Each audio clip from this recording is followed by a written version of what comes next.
Hi, I'm Steve from SJ Sports Therapy, and in this video we're going to go through some rolling techniques for the hamstrings.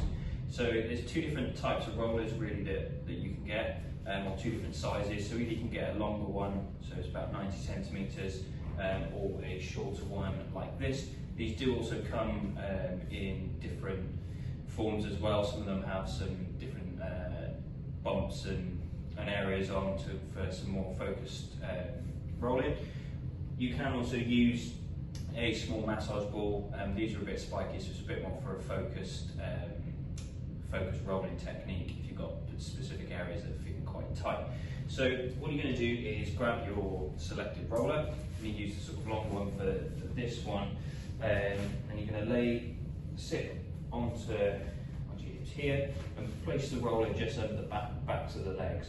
What you're going to do from there, you can keep your heels in contact with the floor or lifting them up, and then just lifting your body off the floor, and then you're just going to roll backwards and forwards. So you can just start with both legs onto the roller to begin with, seeing how that feels, and then if you'd like a more intense rolling technique, you can just place one leg over the other, and it just applies that extra pressure onto the back of the hamstring here.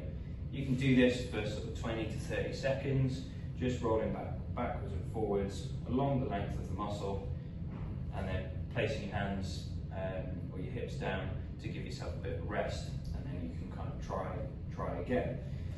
Similarly then with the small massage ball, again just placing it under the back of the leg, and with this one you can kind of just take the weight off of your hips, and then again just rolling backwards and forwards, trying to find those tight areas.